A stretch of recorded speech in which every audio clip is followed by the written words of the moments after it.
Everybody. This is Edie Cay from Paper Lantern Writers. I am here for another afternoon tea light, this time with Allison Epstein, who wrote A Tip for the Hangman. Great book. I cannot wait to share it with you. So lovely to have everyone here. I just want to let you guys know that if you're seeing this on Facebook, you can always send your information over to, I'm trying to find it. Oh, I guess I'm not going to have that awesome link. Never mind. Sign in through Restream and you will be able to have your username on here so I can see who you are. Otherwise, I'm not going to be able to tell. Can't wait to share this with you and have our discussion and let you guys ask your questions. So I am going to let you guys know who we've got here. Alison Epstein earned her MFA in fiction from Northwestern University and a BA in creative writing and Renaissance literature from the University of Michigan. A Michigan native, she now lives in Chicago where she works as an editor. And when not writing, she enjoys good theater, bad puns, and fancy jackets. Me too. She is the author of A Tip for the Hangman, which was named one of Barnes & Noble's most anticipated reads of February 2021 and one of the Chicago Tribune's most anticipated 2021 releases. Her second novel, the forthcoming Let the Dead Bury the Dead, won the 2019 to 2020 Distinguished Thesis Award from Northwestern University in an earlier form. So that all sounds fascinating. And if you guys have read A Tip for the Hangman yet, it is a great book. Oh, hi. And Elizabeth Everett is here saying hello. So I'm going to bring Allison on. Hello. Hello. And hello, Elizabeth. So I have to admit, Elizabeth is the one who alerted me to your book. So I am steeped in historical fiction, like day in, day out. And I was shocked to find that I didn't run across this book at all. So on a previous afternoon tea light with Elizabeth, she was the one who recommended it. So I jotted it down thinking, oh, I'm just going to come across this somewhere. But for whatever reason, it never popped into my view, which was kind of strange, So it really made me think about how it doesn't really matter if you're traditionally published, self-published. It's so hard to get your book out there just to let people know it even exists. It's really, really hard, and which is why I appreciate folks like Elizabeth and other writer friends out in the world who lift one another's book up and just pop it into people's views, because that's really the way that you're going to get it out there now. It's so much, word of mouth is so important. So yeah. So did you do any events around town, around Chicago, or have you? I mean, it was the pandemic still, so. Yeah, the hardcover of this book came out in February 2021, which is a terrible time to release a book. So we did a lot of virtual events similar to this one with like local bookstores and things like that. I really enjoy those because you can connect with folks who are really all over the place and everyone can join. But it is also hard. People get Zoom fatigue after a while, and there's only so much you can do. But yeah, we've done some. Absolutely. So, and the other thing I want to show off your book though, because it has this beautiful cover. Yes. They gave me a new cover for the paperback, and I can't stop looking at it. I love it so much. Well, so for anybody who doesn't know, this is set in basically the end of the 1500s, so Elizabethan era, and it is about Christopher Marlowe, the playwright, which everyone knows Shakespeare, of course, who was a contemporary. But so I'm curious, what was the spark that got you into Christopher Marlowe's experience? It's funny because it's almost exactly the way you just introduced him, which is, he was a contemporary of Shakespeare. That's where I think most people get into Marlowe, and it's where I did too. I studied mostly Shakespeare in college, and then after a few semesters of just reading the Henry IVs and the Henry Vs and the Henry VIs, my professor offered a class that was Renaissance playwrights other than Shakespeare, and so I was like, okay, I wonder who that involves, and so I signed up for that class, and they did a little introduction to a handful of the playwrights we would be reading, and most of them had really boring biographies, like this man was a stonemason, this man had 7 children, this man maybe went to Oxford, and then they introduced Marlo. They said this man was probably a gay spy who was murdered at 29 and may have been an atheist. And I'm like, please go on. Please tell me more. That was Tell perfect. me more. Yeah, I was like, well, I have found a research rabbit hole and I may never leave this rabbit hole. And it turns out I did not. So it's one of those people, just the more that you learn about him, the more I fell in love with him. His story is so wild and so wonderful. So you mentioned at the back of the book that lots of people think that Christopher Marlowe was in fact a spy, Yes. that there is quite a bit of historical evidence on that. So can you elaborate, like what kind of evidence was there? Yeah. It's a funny thing to have evidence about because, if someone's a spy, they never come out in real life and say, "Hey, guess what? My day job is a spy." That's something you always kind of have to read between the lines a little bit about, but Mhm. we do have like a surprising amount of information. The most compelling piece of evidence to me is that right about the time that Queen Elizabeth was really like significantly expanding her spy network, and we know we know the plots that she kind of had going on at this time. Marlo starts to go suspiciously absent from college for like extended periods of time, which was not really a thing that you could do. You couldn't just like, I'm going on vacation, I'm going to be gone for 3 weeks. You would just kind of disappear. And the college professors were starting to get suspicious about this, but they then received a letter from the chair of Queen Elizabeth's Privy Council that said, "We know Christopher Marlowe has been absent from class. Don't worry about it. He's working on state business. It's fine." And then nothing ever happened to him again after that. And so, like, there are other, like, more nuanced things that suggest he was involved in spy work, but that one's kind of like he was obviously doing something for the crown at this time. So Yeah. that's kind of like the piece of evidence that I always kind of hang my hat on. That's really, really amazing. Um, so I have to say that I feel like in my book reading time, I've read more stuff about Queen Elizabeth and her spy network than other monarchs and their spy networks. Is there is that just because we have more evidence of hers, or She had a really, really well organized spy network, and I think in British history, at least, she kind of ramped hers up Hmm. more than monarchs in the past had done.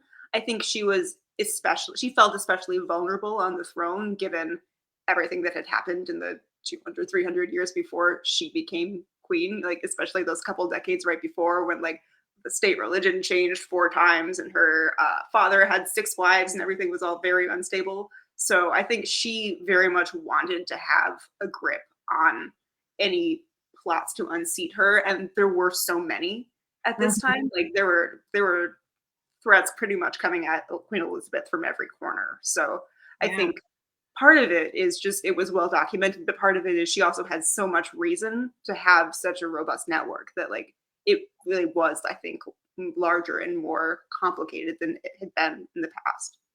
Wow. No, that is all of that makes a lot of sense. I mean, when you think about it too, like her sister Queen Mary had been queen for not very long, but for a while. But other than that, I don't.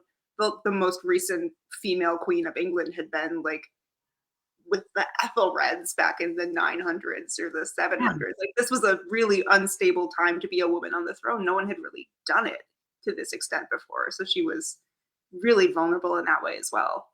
Wow. Yeah. No, that makes a lot of sense. I had not thought about the fact that she had been the first woman in a long time because after her come Yeah. several. I mean, Hmm. Queen Anne doesn't come that far away from her, really. Right. And then So, you've got Victoria for a while. But yeah, prior to Elizabeth and Mary, it had been ages and ages. wow, I had not thought about that. Yeah. No, that makes a lot of sense. Um, so that's all the historical basis. So that's the historical fact. So, but in the back of your book, you talked about some of the things that you made up that are authorial intent. So I'm kind of curious, like this is one of the things that historical fiction writers have to deal with a lot is how much do you do because that's the truth versus how much do you do because that serves the story? And you have that very interesting balancing act. And some people, it kind of depends on who you are, like veer more towards historical fact. They don't care about the story, and other people care more about the story versus the fact. So how, given that you have this fabulously snarky Kit Marlowe, who is nothing, he's so mouthy, it's wonderful. He has no self-preservation instinct in his silly little body, and I love him for it. Yeah.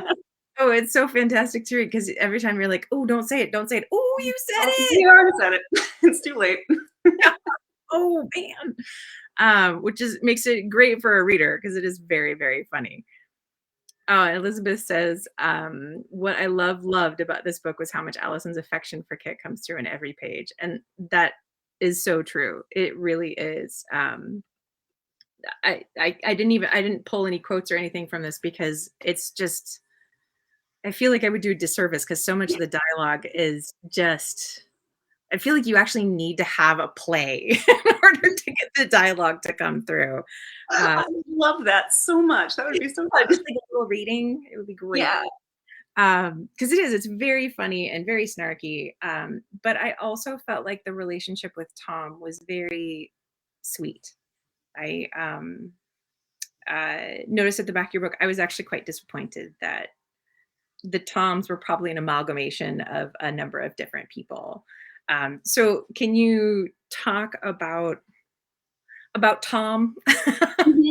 Yeah, I'd be happy to. I love him as well. But as you said, the love interest in this book is a character called Tom Watson, and he does not really exist in history the way that I've written him in this book. There are other historical fiction authors have approached the question of Marlowe's love life in different ways, and I, while writing this, really wanted his romantic relationship to be like the one good thing he has in his life, because everything that he's going through in this book, a lot of it's his own fault, I'll admit, but like it's a hard time being a spy. It's the pressure on him is tremendous. And many other books that I've read deal I think really thoughtfully with, what would it be like to be in a relationship that's also fraught and also difficult, and that's probably more accurate to what the time period would have been. But I just really wanted to have somewhere for Kit, as I wrote him, to kind of come back and rest, somewhere that felt like sort of safe. And so that's how I was thinking about Tom as I was writing him. I wanted, there's still conflict in the relationship, obviously, but I think fundamentally I wanted it to be a good thing for him. And I don't read a lot of that in historical fiction. I'm starting to read it more, but it makes me happy to have something, a queer romance in historical fiction that is not fundamentally steeped in tragedy. I think that was important for me to write. Yeah. Sorry, McCall also just commented, a spy with snarky dialogue. That's for me. Perfect. That is indeed all I have to offer. Also, just going back to having a queer historical fiction that isn't just steeped in tragedy, I do feel like that is what is coming out a lot. I mean, I'm with you. My book that just came out is the same, also a queer book that is a happily ever after, because I write historical romance for a reason, because I want people to have a nice time. I'm also tired of the women, queer people of color dying in service of a white man saving the day, and I'm just tired of it. So I want to write these things that give everyone else their own agency and all that. So with that, have you gotten any pushback on Kit and Tom's relationship or anything like that? Have people said I really haven't, which has been like really lovely to me. I think Marlowe is kind of in the pantheon of queer historical figures that like people are aware of, and so I think if I had been writing like this same book but with Shakespeare as the main character, I probably would have gotten some pushback. But I think folks who are coming at a Marlowe book tend to be, they know more or less what they're getting into, and the response has really been very good, which has been nice. That's wonderful. That's wonderful. Yeah, and I'm kind of curious, you even mentioned in your author's note about the anti-Stratfordians who... My own private personal soapbox, yes. So I'm guessing you are not in the camp that Christopher Marlowe actually wrote Shakespeare's plays. I am not. for many, many reasons. But that's a very common conspiracy theory that everybody likes to bring up to me when they found out I wrote a book about Marlo. They're like, "Oh, so what do you think about the Shakespeare conspiracies?" And I think they're a load of garbage is what I think about them. Yeah. I'm with you. I'm not as well versed, but the evidence I've seen has not been substantial enough, I think. No. I think there's a like, I get the impulse, and this is the credit I will give that theory, is that, like, I also don't want anything bad to have happened to Kit Marlowe. Like, I would like him to have gone on to live a long and productive and happy life well into his 40s and 50s. Like, that would have been great.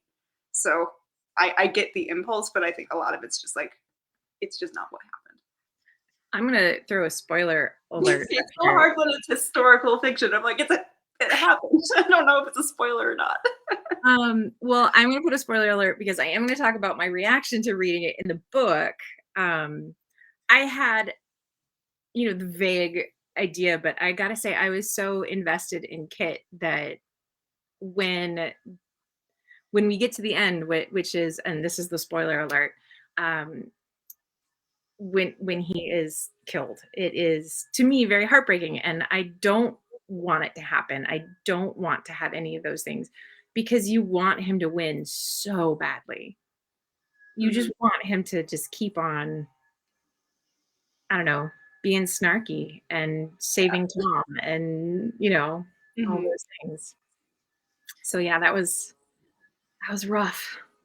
It was rough for me too, if that helps. I did not enjoy writing that ending at all. I was grumpy about it the whole time. I just wanted it to be able to end differently, but I really genuinely could not find a way out of it. Like, it felt important to tell that story the way that it actually happened, and the weight of that tragedy. It feels almost like disrespectful in a way to, like, walk around and say, "Oh, it wasn't really that bad." We did lose this incredible person extremely young, and, like, it hurts to read about it, but it is the truth of what happened. Yeah. I mean, it happens. I did appreciate though that you made it sort of, the cause was more of his spy network rather than anything else. And I appreciated that because you really could have taken it into a lot of different areas that have just as much speculation to it. You could have made it an anti-queer thing. You could have made it him saying something and that caused a brawl. Like, there's a lot of different things. I really did appreciate those, almost institutional. Yeah. Yeah, But it's very, very bureaucratic in a way. It's just one piece is laid right after the other long enough. They, like, once you knock something down, there's nothing else you can do about it. It's all, the pieces are going to fall where they will. yeah. Oh, it was a bummer of a way to end a book, but I understand. I know. I tell you, every time I know someone's reading the book and they get to the ending and then they start yelling at me, I'm like, "I'm sorry. Sorry, I didn't do it personally." All right, we'll take the spoiler alert here. So anybody can come back and we won't talk about the ending anymore. So that's done. This being your debut novel, and so it's published by Doubleday. Doubleday. So Yeah, Anchor, Anchor did the paperback. So how, this is a traditional publish. So how did that work with pandemic? How long were you working with them before it came out? I worked with them for about a year or so with Doubleday before the book came out, which means we had, like, a couple of months before pandemic stuff hit. So we kind of knew going into the whole prep, like, it was not a surprise that this was going to be a pandemic book. And I think I really feel for writers who had, like, a March or April 2020 book when everyone had been preparing for something else and you have to change. Like, at least we knew going in, this is what it's going to be. So we were able to prep for that. Yeah. Still, it's kind of its own beast almost to publish during a pandemic because the rules are off. The rules have changed. Yes, we were all very much making it up as we went along. I think, like, what exactly does a book launch look like when you're doing it from your bedroom? Like, we found out, and it was a lot of fun, but it was definitely, like, we didn't have a lot of examples to follow from what folks had done in the past. It was very much like, figure out what would work for your project, and we'll roll with it. And So their can I team was very flexible, and they were very helpful in figuring out like, okay, what can we do? Because we genuinely didn't know. yeah. So so Elizabeth says it was fun. So tell us what you did. So what did Well, you I do? actually had a joint book launch with Elizabeth, so it was Awesome. at my book release. The day our books came out on the same day, as did one of our other friends, Genevieve Gornichek. So we had a three-way book release party on Instagram Live the day our books came out, which was great fun.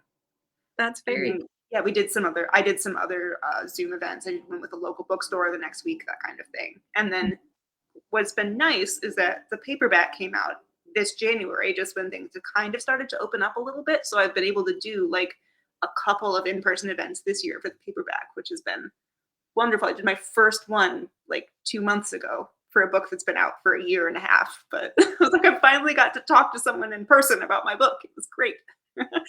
So how did that feel to actually like be standing there? Was it kind of surreal where you're like, you're a stranger and I'm within 6 feet of you? Oh, I've never been more nervous in my life. It was great once I was doing it, but the lead up to it was like a year and a half of nerves just coming all right for that one event. So as soon as I was doing it, it was a lot of fun, and I Yeah, hope to do some more in the future. that's really cool. Yeah, Anna says real life. Real life. No What is real life anymore? I don't know. Who knows? I know, we're so used to the Twitter feeds and the Instagram pictures, like, if it's not a square picture, what am I even looking at anymore? Like, Yeah. What's it like to see people from like below the shoulders? I don't know anymore. you have a body, you have legs and feet? That's so strange. Weird. Yeah. No, I'm with you on that. Had some, paper distribution issues, which a lot of authors are going through this spring, and, so I didn't even attempt to set any signings up because I had no idea when my books would even come in. So, you know, it happens. Yeah, did you hear about the books that were lost at sea after the ship sank that was shipping them over? There were like two books that their launches were delayed by months because the books were lost to the bottom of the ocean. Oh my god, I didn't know. I mean, I know of It wasn't that. that's oh man. I still think about that sometimes. Like it could always be worse. My book could be at the bottom of the Suez Canal. Yeah. It's okay. Wow. Who do you know whose those were? It was two cookbooks. I remember. I don't Mm, remember who they were, but they both had wonderful senses of humor about it. But I would have thrown a fit in private. and it says, "With all those cars." I knew with cars, I didn't know there were books on there. Man, wow. Yeah, that would be way worse. Well, speaking of new books, though, you have, another one coming out, "Let the Dead Bury the Dead." Yes. So when is that coming out? We're shooting for September of 2023, but Mhm. since that's so far out, it could shift a little bit in either direction. But we're shooting for fall. Alright, awesome. So, this one was your thesis for your It MFA. was, yes, which I also wrote during the pandemic. So this is truly my pandemic baby. The tip for the Hangman I wrote years before, and then we finalized it during quarantine. But no, me and this new book, we've spent a lot of time indoors together. So So, what is Let the Dead Bury the Dead about? it is a historical novel set in 1812 St. Petersburg, and it is bringing in kind of both the political elements that were on the ground right after like Napoleon's invasion of Russia, and then also some Slavic folklore elements to kind of tell a story about a fictitious revolution that may have happened at this time and kind of what happened to the czar and his family. It's alternate history, so tip for the Hangman, I kind of messed with the historical record, and this one I'm giving myself a lot more freedom. So it's based on true events. Ah, very cool. Yeah, so in A Tip for the Hangman, you mentioned that, Lord Strange, uh, did not, want to overthrow Queen Elizabeth, and then in this book, he maybe sorta did. In the actual historical record, he was suspected of it, and probably some conspirators tried to get him to get involved in like plots to overthrow the queen, and he said no. Yeah, in my book, I'm kind of imagining, well, it would be more interesting if he said yes. So what would have happened if he did say yes? I didn't make it up completely out of nowhere, but I did stretch the details a bit. Yeah. Yeah. Sorry, there's always that moment. I don't know if you ever saw the movie, The Royal Tenenbaums. No, I haven't. Okay, there's a moment when Owen Wilson's character, who's has one book out, he's a professor, and he's also doing a ton of drugs, and uh, he's on this book tour, high as a kite, and the person says, "Oh, so now tell me, what's your book about?" He's like, "Well, everybody knows that Custer died at Little Bighorn, but my book says, what if he didn't?" It's just the delivery of that line, just all of it. It was just sort of like, That's absolutely my approach to historical fiction, like down to the letter. So I appreciate that. what if he did? So yeah, it just reminded me of that. Yeah. So if you have a moment, well worth Yes. it. Go look that one up. All Yeah. I know about that movie is that the jackets are in it are incredible. So I should be watching that at some point. That's right. Fancy jackets.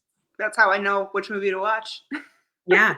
No, it has Gwyneth Paltrow's character does get some amazing fur, like ankle length fur coats at a deal. Yeah.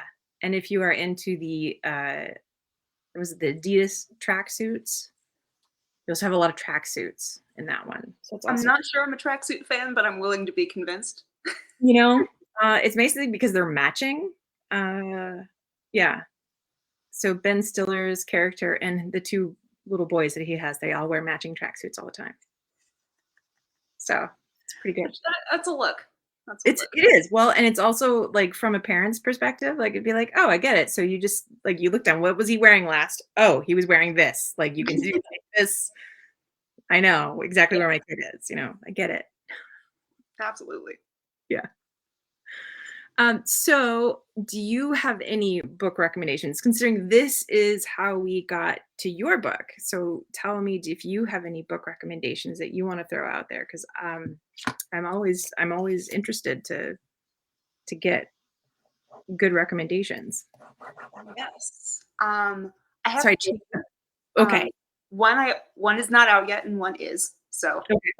I split it. One that is out that I really, really enjoyed is called The Light of Luna Park by Addison Armstrong. It's a historical fiction dual timeline book about apparently back in like the early 1900s there was a maternity ward on Coney Island. So like Mhm. in between the Ferris wheel and the roller coaster, there were like prenatal babies being treated, and that this like it's so wild. I did not know that.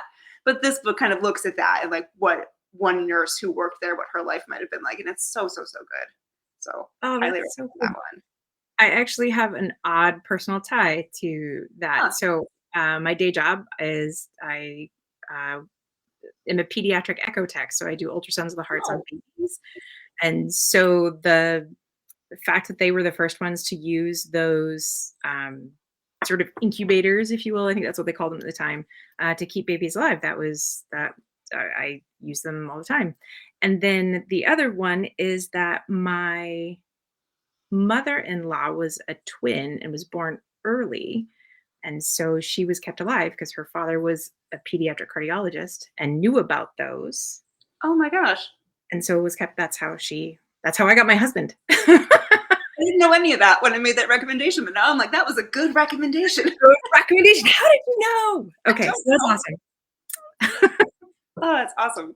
And then I'm 3/4 of the way through this book, and it doesn't come out until September, but I can already tell I will be recommending it to people. It's called The Witch and the Tsar by Alicia Salnikova Gilmore. It is a historical fiction novel set in the time of Ivan the Terrible, and it's Baba Yaga is the heroine, and it's amazing.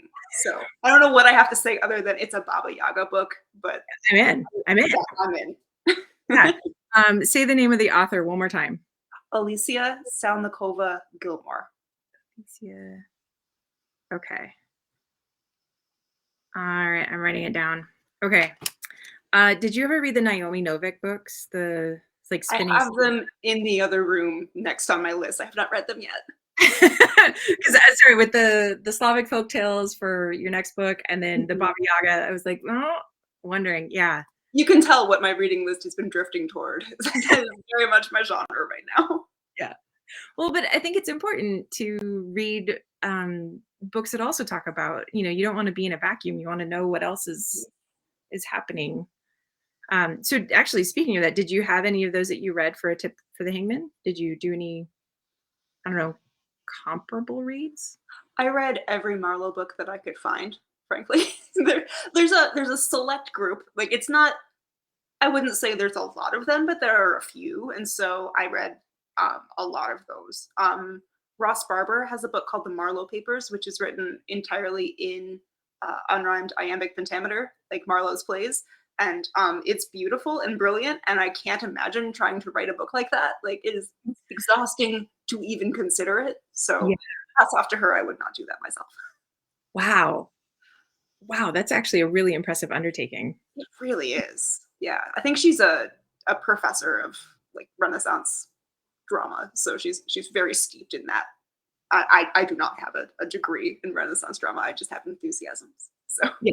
Well, I don't have a degree in history, just curiosity. that's all you need. Yeah. And McCall says, Baba Yaga. I've read so many Baba Yaga fairy tales. Big chicken legs. Big chicken. Indeed. Well, so you're writing alternative history, and a lot of alternative history also has roots in, I don't know, I don't want to even say magical realism, but in you have a little bit more play, I feel like, in alternative history that you can make it sort of fantasy-esque almost. Does that if that Mhm. makes sense? Yeah, no, that makes sense. So with Baba Yaga, are you trying to like draw more on those like fairy tales, or are you going to stay more folk tales? Do you have an idea which way you're going to go? Yeah, I stuck kind of with the folk tales more or less. What my editor and I have talked about this a lot. Like I don't like to think about genre while I'm writing, but eventually you have to think about, what shelf is this book going to go on in the bookstore? Like logistically you do have to know. And like so it is historical fiction and not historical fantasy. We're making that distinction, but I've always loved reading fantasy. I think if I read, 50 books in a year, 25 are historical fiction and then 20 are fantasy and 5 are random ones I found somewhere. So like I'm very, very steeped in that in my reading. And so like I took inspiration from like the way that fantasy novels are constructed and the way that their plot moves and things like that. But there is no one like casting a spell actually on the page. My editor talked me down from that. So, when you talk about the structure of fantasy novels, I would love to hear your thoughts on what the structure of a fantasy novel is versus like a historical fiction. Yeah, I mean, I think this is tricky because there are ways that historical fiction novels that are really popular and published nowadays tend to be structured, and they're kind of like you have your snapshot in time novel, you have your dual timeline novel that kind of weaves two things together, and then you have your Wolf Hall novels, for lack of a better example, that's like big, sweeping, epic, massive scale. And I feel like with fantasy novels, you tend to get sort of more in between time scales, like a story that maybe takes a year or a couple of months, and they're building toward one big event. Whereas in historical fiction, I feel like you're kind of going through the life of a person or a timeline that we're maybe a bit more familiar with. And so the stakes to me feel different. Mm, And so I think it's less obvious in A Tip for the Hangman, but in Let the Dead Bury the Dead, I am very much thinking about like fantasy novel plot points. I want to ramp up to that like big act 3 mhm. conflict that I think doesn't it's not necessary in all books, but I always enjoy it. So I kind of I wanted the chance to try it myself and see what happens. Yeah, yeah. Well, I mean, I write genre, Mhm.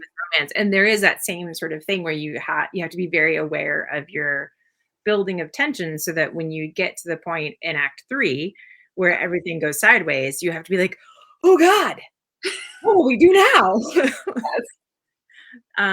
So but yeah, this and I think Marvel movies overblow Mhm. it with the Their act 3 is at about like an 11 on a scale yeah, of 5. Yeah. yeah. They're like, "We need a 45-minute battle scene for act 3," which is Right. a little bit more than I think is necessary, but But just like I because would give me a little mini 5-minute battle scene. That could be fun.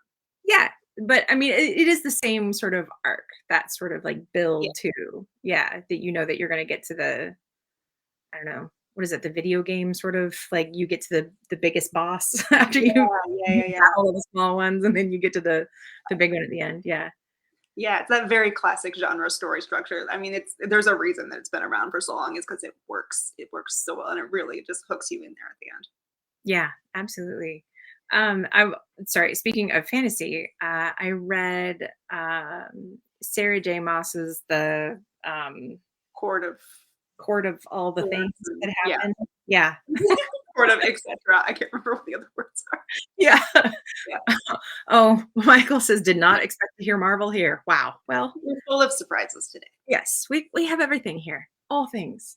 Um, and one of the things I did enjoy about that is that the first book really is sort of a Beauty and the Beast retelling, so that it is very much a knowable thing from a reader perspective. And then Mhm. as you get into further and further into the books, then she draws you into the world in a more expansive way. And I really appreciated that that sort of like authorial care almost for the Yeah, reader, where you're like, oh, here, look, this is, I've got a lot going on, so let's start small and I'll take you yeah, in this way. um, absolutely. And that's like I think that's partly why some folks are so like hesitant to get into genre is if you're reading a new fantasy book or a new science fiction book, that whole first page is just proper nouns you don't know. And like that can be really, really hard to get yourself into. So I always appreciate it when they like help me a little bit. yeah, exactly. They're like, oh, this is a familiar territory, now let's go. Yeah. Yeah. I actually tried to like reading her second series. It was a little harder for me because it was the same, like you just drop in and then all of a sudden there's just all these things happening and you're like, I what? I have a hard time. What? But Yeah. yeah, no, that's hard. But that is an interesting thing to go from the things that you enjoy reading, because I'm the same way. I also love science fiction, and I view historical romance as almost the same to me because you are building a world.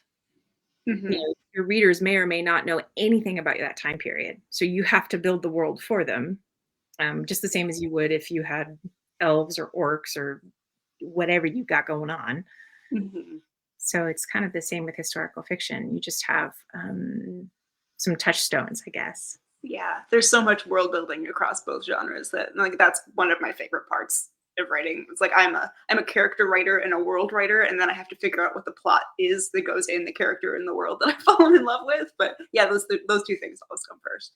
Yeah, absolutely. Oh, that's fantastic. So we had of Luna Park, The Witch and the Czar, and then of course your book, A Tip for the Hangman. And I made a graphic. There it is. Bam. Ooh. I know. It's I exciting. always wanted a little pop-up graphic. That's really fun. Yeah, there we go. But yeah, I don't know if I think we covered a lot of stuff so far today. If there is anything else that you wanted to chat about, I am all ears. Well, I always like to give folks I'm talking with a chance to hype their own work. So, what book have you been working on most recently? Because I Uh, want to read your stuff as well. yeah, I would love to share. I just released my third book. Let's see. I have a graphic for that left over from there. There Ooh, it is. Yes, A Lady's Finder is my third one. And actually, my second one, I just found out yesterday, is now a semifinalist for the Shadowland Romance Book Award, which is cool. congratulations. Thank you. And A Lady's Finder is set in 1818, and it is about basically a lesbian woman and a non-binary person who lives in a gay club. So there's Non-binary Victorians. I'm so happy. agency. They're Georgians. Oh, yes. Yeah. So there's historical drag queens. There is a romp. Okay, well, I'm gonna be buying that right off screen, so you know I'm in. Yay. Yeah, I needed something to write last year that was just fun, something that would just make me happy, and so that's what I got to. Things that were just people who are just going to live their life. So I love it. that's what I wanted to put out there. So and now I'm on to writing book 4, which is the beginning of writing, I think, is the most fun and also the hardest. I don't know how you feel about it, but I think it's the hardest. I don't always think it's the most fun. I really like having a complete draft that I can start fixing things and putting things in order and making the story make sense. I I get very intimidated by first drafts. I find them terrifying. yeah. I'm actually the opposite because I give myself permission to make mistakes and leave holes. And like if I don't know the name of something or I'm having, like, oh, I need to look that up, I put asterisks in so I can be like, oh, yeah, that's searchable. And then I can come back later and deal with it. So I give myself permission to just play. See, that's the smart way to do it. And what I do is, oh, I need to know what the name of this building was in 1817. So let me stop writing for 2 weeks and figure it out. Well, I do have those moments, but those are generally when I'm like super tired and not motivated. And I'm like, okay, today's the day I'm going to go figure out what this means. And Yeah, because you have days where you're like, can I just read the internet for a couple hours? Like, absolutely. And call it research. And like, oh, I love researching sometimes much more than I like writing. I'll be very honest there. I'm just like, just want to learn all the facts. And then somehow those will turn into a book on their own. that is how I felt when I was researching historical drag queens, where I was like, just tell me more. I want to know more. Tell me. All sorts of things. Yeah, tell me everything that there is. I'd love to know. Yeah, I feel the same way. And especially I do also enjoy when you get to like look up cool, like for a novel that I haven't done yet, I was looking up the early British Museum and just what it was, which was the Montague House, and what they had, where they were. They shared a wall with the royal surgeons, uh, and so there That's a was horror novel waiting to happen right there. right. So yeah, in Bloomsbury Square, and so it's Yeah. just there's so much about it where you're just like, I can't even write it. I'm just so busy reading it. Like, what? Yeah. For me, it's maps. I find a map and I'm just like, okay, we're going to trace everything all the way through. We're going to walk through the street and suddenly it's been 3 hours and I've made a terrible mistake in my prioritization, but I know where the street goes. Yeah. My problem is that I end up losing it then later. Like I spend like 3 hours doing it, and then I'm like, oh, I put that somewhere really clever. I wonder where it is. Oh. Michael says historical fiction writers are really good at researching for facts. Appreciate their books. Yep, I hope so. I am currently reading a book that is like, it's a historical romance that is like on the line where like I'm waiting for them, like they're saying some stuff where I'm like, yeah, it's not that you're not right, but you're like on this dangerous line where you're like, And you're never going to okay. get everything right. And I think I'm coming to terms with like, there's a certain level of inaccuracy in every book that's just like, we're writing from, 300, 400 years on. We can't possibly know. And so that's what I tell myself whenever you get an email from someone who has researched this for their entire life, pointing out that you got a single detail wrong. I'm like, okay, I Yeah, will live with exactly. that. I will be all right. There's a certain level that I think is, you give writers grace and you give readers grace, but there is a certain point where it's no longer historical fiction. It's more modern fiction wearing, historical clothing. And Yes. yeah, Yeah. And the other thing I think we as readers, as the consumers of that media, you need to have that moment of, why am I consuming it? Is it yeah, for fun? Because if it's for fun, it's okay. yeah. And I It think what I really love is like historical fiction that really clearly communicates to the audience what it is and what it's trying to do. Like yeah, the perfect example of this, I think, is like the Netflix version of Bridgerton. Like you're not going to Netflix's Bridgerton to learn things about how courtship in the Regency happened. You're not going to come out of there with a single fact. You're going to come out of there with a great time and some really exciting dresses. And I think yeah. as long as like the contract with the reader and the author is set up there, then you can absolutely do things like that. It's where you start.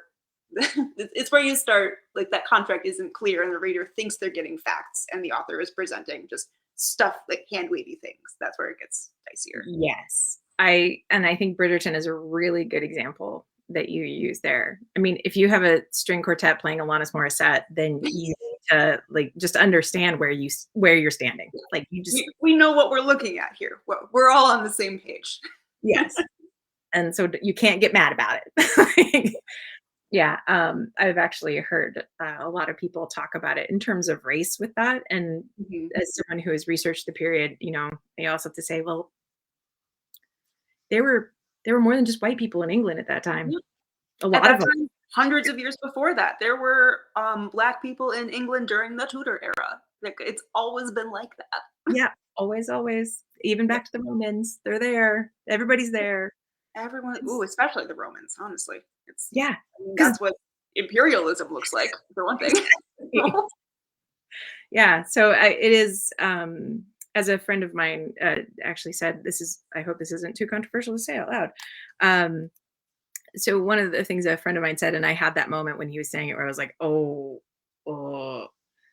He said, "If you don't know anything about history," um, oh, Mikhail says Dickinson, the series is like that too. Not really Emily. Yeah. Yeah, it's definitely not a biography of Emily Dickinson. Yeah. Yeah. Um, so a friend of mine said, if you don't know anything about history, that the American Civil War was about racism. If you know a little bit about history, the Civil War is about economics and states' rights. If you know a lot about history, the Civil War is about racism. Yeah. And that's kind of what it feels like sometimes, where you know a little bit. And so you want to say, but, and then you know a lot. And you're like, oh no, yep, that was the takeaway. Okay. Just enough to be a little bit dangerous. Like, now you Yeah. kind of have to go that extra step. Yeah, and I just thought that was really apt because that is how I feel like a lot of the conversations about Bridgerton and a lot of those adaptations are. Yeah. A little just enough to make you dangerous. And then when you know a lot, you're just like, I'm just having fun here. I thought we were all just having a good time. So Exactly. Like, we could talk about the smells, we could talk about how many people probably had pock marks all over their faces, we could talk about you want your fluffy romance show to smell bad, we could make that show, but that's not the show they made. yeah, we could talk about how you just had poop floating down the Thames at that time, like, we could talk about that. Like, the night soil guy with his cart coming to, like, dig out like, sure, we could do that. You wanna talk Yeah, about cholera epidemics that were happening? Like, let's do it. it's hard to make that into a comedy, but you could. Yeah. It's not the sexiest thing to write, but it would be historically accurate. It would be. Alright, well, sorry, just riffing on that, but, to get back to your book, I apologize. We're just Not at all. I could talk about this stuff all day. So you said, "Let the dead bury the dead." It'll come out in 2023. And Yes. do you have anything else that's coming up, like a short story or Um, Not a short story. I do write a biweekly newsletter for anybody who's interested in history. It's called Dirtbags Through the Ages, and it's just historical figures I hate every 2 weeks. So if you're interested in that. that sounds delightful. How do we get to it? It's on Substack. You can go to rapscallison.substack.com. It is Rapscallion with an S in it to make it like my name. And that is me on Substack. A couple days ago, we did Thomas Seymour, Dirtbag. If you know him, he is Jane Seymour's older brother, and I hate him. So, Yeah. No, he's bad. He's bad news. the worst. And then you're also a little bit on Instagram, I think. I am on occasion. Yes, you will get pictures of my cat on Instagram if you are into cat pictures. Yeah. I am gonna look up your Substack because that sounds fantastic. Uh, because They told me to make an author newsletter, and I kind of followed the prompt, but I mostly did my own thing. So you know what? Everybody has their own. I've got one too, and it's just sort of like after a while, you're like, nobody wants to hear about this. Like, but if you can hate on people that you can't get in trouble for hating on, then yeah, you should do it. yeah, no one's gonna yell at me, I hope, for like getting really mad about Napoleon. But um, that's my longest newsletter, and it's also my most passionate. Is the Napoleon entry. So yeah, the starting point. That's what I recommend. I am a strong anti-Napoleon person. Interesting. One of the best entry points on that I can think of is Alexander Dumas' dad, who fought for the Republic, and then like Napoleon came along, and he was like, "Dude, you are terrible," and Okay. Napoleon was like, "F you," and it was yeah. And Alexander Dumas' dad was like the perfect person, like ever. Mm-hmm. handsome, like strong, Not noble. a fan of Napoleon. It's all Yeah. my boxes. Yeah. Apparently that's what Alexander Dumas like based all of his stories off of, were all of his dad's stories, That's so cool. including the Count of Monte Cristo. I feel And like I should have known that, but that sounds so the book is called The Black Count, and it's a okay. biography of Alexander Dumas' dad, not of Alexander Dumas, but of his Okay. dad, and it's really good. I That really enjoy sounds so good. it. Yeah, and it's like the first 50 pages, you're like, I don't even what this doesn't even make any sense. So yeah, My like favorite kind of biography is the one you have to yell at. So I'm yeah, into it. totally with the white grandfather from France who faked his own death and because of his debts. He was a marquis, and then showed up at his younger brother's plantation in like I think it was the Dominican Republic, and was like, "Cool, this is mine now because I'm your older brother." After faking his death, he like rose from the dead to steal his brother. That's After like 20 years, oh my gosh. and then got run out of town and had been having I don't even know how to term this, having an affair with a black enslaved woman who is that really an affair? 'Cause she has no. Yeah, it's Like not good, whatever it is. then ran away with her to the hills and the mountains where she had 4 children with him. And then he basically sold, after the mom died, sold his two of the other children so that he could fund passage for Alexander Dumas' father and him to France. Because No. Alexander Dumas' dad was like amazingly fast, amazingly strong. He was just, Yeah. this amazing person. And so his dad was like, "Oh no, we're going to go back to France and you're going to take over." This is so wild. It's the weirdest thing. It is, and then shows back up and is like, "Cool, all this stuff is mine now too." I feel like we don't need to talk about anything else. I just want this to be like an hour-long conversation about Alexander Dumas' father. Because now I'm into it. I'm here. Yeah, it's a really, really good book because like that's the first 50 pages. I'm not even ruining anything. Like we are not even to the point where we do any amazing things. Like that's just the circumstance of his birth. All right, It's so I'm getting Regency Drag Queens and I'm getting this book. Thank you for sorting out my reading for the rest of the month. That's awesome. You're welcome. You're welcome. It's gonna be a great spring. Yeah. All right. Okay. So I'll let everybody else go. So Allison, thank you so much for showing up here and talking about amazing things that we talked about today. Thank you so Really. much for inviting me. This was a lot of fun. Yeah, absolutely. All right. I'm going to pop you off so I can talk about all the other things that are coming up here. But yeah, thank you so much for coming. Thank you. All right, guys. So we do have a lot of stuff coming up. And of course, you can always keep track of us on Instagram at Paper Lantern Writers. You can always find us on Facebook. We have our group Shine with Paper Lantern Writers, as well as Twitter. That just came up. Cool. I agree. Stand with Ukraine.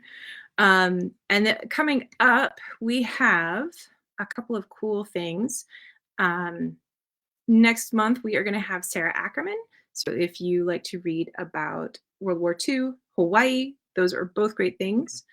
And then coming up, I will be in the Chicago area at the Spring Fling Writers Conference. You can catch one of my talks there. I'll be talking about women's boxing and researching women's boxing.